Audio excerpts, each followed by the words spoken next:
अस्सलामुअलैकुम। आज हम कसूर की बकरा मंडी के बारे में बात करेंगे, जो कि अरसा दराज से गोश्त का कारोबार करने वाले कसाईयों की निगाहों का मरकज़ बनी हुई है। इसके बावजूद कि ये बहुत ही छोटी बकरा मंडी है, लोग यहाँ पे अपने घरों में जानवर पाल के लेके आते हैं, क्योंकि यहाँ पे लाए गए जानवर उनके सेल हो जाते हैं।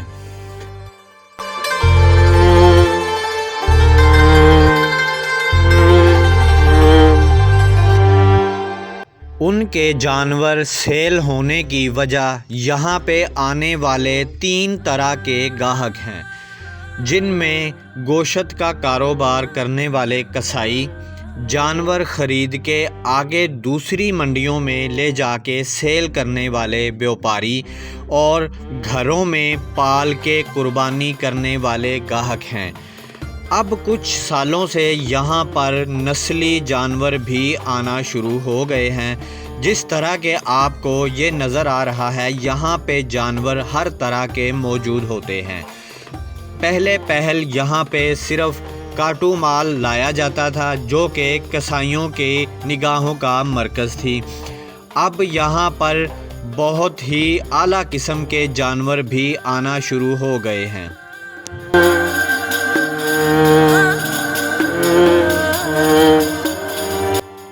छोटी मंडी होने के बावजूद जो बंदा यहाँ पे कारोबार की नीयत से जानवर लेके आता है या ख़रीदारी करने आता है, उसके लिए कोई ना कोई रास्ता ज़रूर निकल आता है। यहाँ पर नज़दीक जितने भी गांव हैं, वहाँ के सीधे साधे लोग यहाँ पे आके अपना रोज़गार कमा रहे हैं।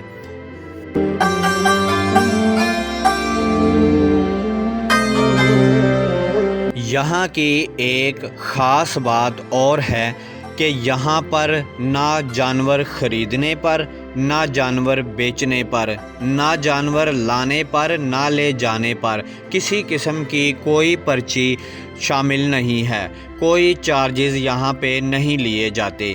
हाँ, अलबत्ता जो कि यहाँ पे आड़तें हैं, आड़तों पे खड़ा करके अगर आप अपने जानवर सेल करते हैं या आड़त से आप अपना जानवर ख़रीदते हैं, तो आपको 100 रुपया फ़ी जानवर के हिसाब से पर्ची देना पड़ती है।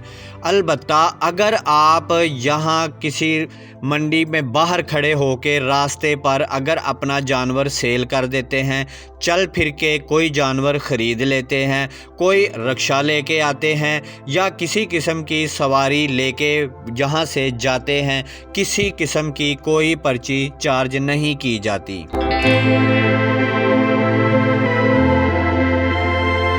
2 महीने पहले हम यहाँ पर ये नियत करके आए थे कि अपनी बकरियों के लिए अच्छा ब्रीडर, जो कि हम तैयार करके बाद में ईद पे सेल कर सकें, क्या यहाँ मिलता है।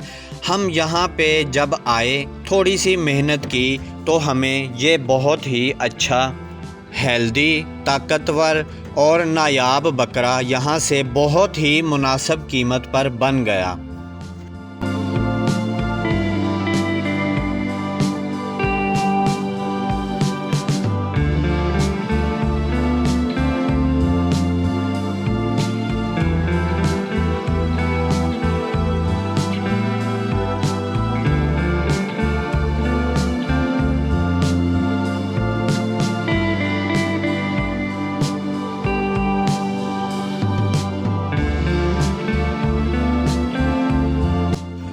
आने वाले चंद दिनों में जब सर्दी की शिद्दत थोड़ी ज़्यादा हो जाएगी, उसके बाद यहाँ पर रेट बहुत ही ज़्यादा मुनासिब हो जाएगा, रेट गिर जाएगा। दूसरी मंडियों की निस्बत यहाँ पे जानवर बहुत ही सस्ता मिलना शुरू हो जाएगा। زیادہ تر لوگ یہاں پر سردی کے درمیان میں یا سردی کے آخر میں یہاں کا رخ کرتے ہیں تاکہ یہاں سے اچھے جانور کم قیمت پر خرید کر دوسرے شہروں میں جا کے سیل کر سکیں یا عید تک پال کے اچھے داموں ان کو سیل کیا جا سکے۔